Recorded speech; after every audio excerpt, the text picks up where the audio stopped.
Okay. Chuck Todd. Thank you, Mr. President. Some have compared this financial crisis to a war, and in times of war, past presidents have called for some form of sacrifice. Some of your programs, whether from Main Street or Wall Street, have actually cushioned the blow for those that were irresponsible during this economic period of prosperity, or supposed prosperity that you were talking about. Why, given this new era of responsibility that you're asking for, why haven't you asked for something specific that the public should be sacrificing to participate in this economic recovery? Well, let me take that question in a couple of phases. First of all, it's not true that we have not asked sacrifice from people who are getting taxpayer money. We have imposed some very stiff conditions. The only problem that we've had so far are contracts that were put in place before we took over. But moving forward, any bank, for example, that is receiving capital from the taxpayers is going to have some very strict conditions in terms of how it pays out its executives, how it pays out dividends, how it's reporting its lending practices. So we want to make sure that there's some stiff conditions in place. With respect to the American people, I think folks are sacrificing left and right. I mean, you've got a lot of parents who are cutting back on everything to make sure that their kids can still go to college.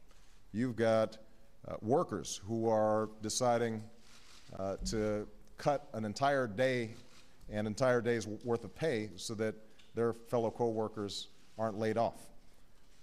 I think that across the board, people are making adjustments, large and small, to accommodate the fact that we're in very difficult times right now.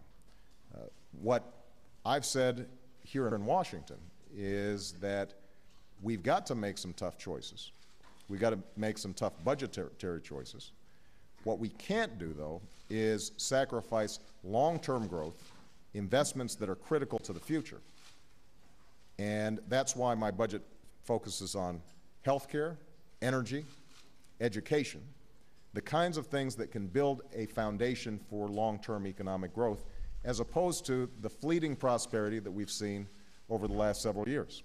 I mean, when you have an economy in which the majority of growth is coming from the financial sector, when AIG selling a derivative is counted as an increase in the gross domestic product, then that's not a model for sustainable economic growth. And what we have to do is invest in those things that will allow the American people's capacity for ingenuity and innovation, their ability to take risks, but make sure that those risks are grounded in good products and good services that they believe they can market to the rest of the country, that those models of economic growth are what we're promoting, and that's what I think our budget does. But you don't think there should be a specific call to action that I mean, you describe this as an economic crisis like nothing we have seen since the Great Depression. Well, as I said, the American people are making a host of sacrifices in their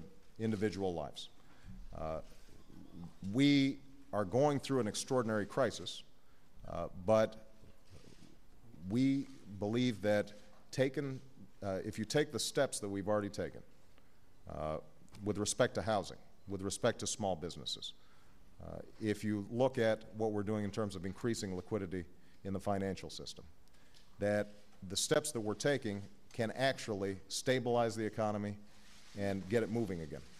What I'm looking from the American people to do is that they are going to be doing what they've always done, which is working hard, looking after their families, making sure that despite the economic hard times, that they're still contributing to their community, that they're still participating in volunteer activities, that they are paying attention to the debates that are going on in Washington, and the budgets that we're putting forward and some of the decisions that we're having to make are going to be tough decisions. And we're going to need the support of the American people, and that's part of why what I've tried to do is to be out front as much as possible, explaining in very clear terms exactly what we're doing. Jake. Thank you, Mr. President. Right now on Capitol Hill, Senate Democrats are writing a budget. And according to press accounts and their own statements, they're not including the middle class tax cut that you include in the stimulus. They're talking about phasing that out. They're not including the cap and trade that you have in your budget, and they're not including other measures. I know when you outlined your 4 priorities over the weekend, a number of these things were not in there. Will you sign a budget if it does not contain a middle class tax cut, does not contain cap and trade? Well, I've emphasized repeatedly what I expect out of this budget. I expect that there's serious efforts at health care reform, and that we are driving down costs for families and businesses, and ultimately for the federal and state governments that are going to be broke if we continue on the current path. I've said that we've got to have a serious energy policy that frees ourselves from dependence on foreign oil and makes clean energy the profitable kind of energy. We've got to invest in education, K through 12 and beyond, to upgrade the skills of the American worker so we can compete in the international economy. And I've said that we've got to start driving our deficit numbers down. Now, we never expected when we printed out our budget that they would simply Xerox it and vote on it. We assume that it has to go through the legislative process. I have not yet seen the final product coming out of the Senate or the House, and we're in constant conversations with them. I am confident that the budget we put forward will have those principles in place. When it comes to the middle-class tax cut, we already had that in the recovery. We know that that's going to be in place for at least the next 2 years. We had identified a specific way to pay for it. If Congress has better ideas in terms of how to pay for it, then we're happy to listen. When it comes to cap and trade, the broader principle is that we've got to move to a new energy era.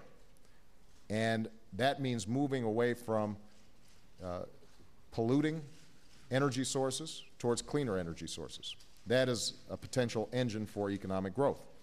I think cap and trade is the best way, from my perspective, to achieve some of those gains, because what it does is it starts pricing the pollution that's being sent into the atmosphere. The way it's structured, it has to take into account regional differences. It has to protect consumers from huge spikes in electricity prices. So there are a lot of technical issues that are going to have to be sorted through. Our point in the budget is, let's get started now. We can't wait. And my expectation is that the energy committees or other relevant committees in both the House and the Senate are going to be moving forward a strong energy package. It'll be authorized, we'll get it done, and I will sign it. Okay? You're willing to sign a budget that doesn't have those 2 provisions? No, what I said was I haven't seen yet what provisions are in there. The bottom line is that I want to see health care, energy, education, and serious efforts to reduce our budget deficit. And there are going to be a lot of details that are still being worked out, but I have confidence that we're going to be able to get a budget done that's reflective of what needs to happen in order to make sure that America grows.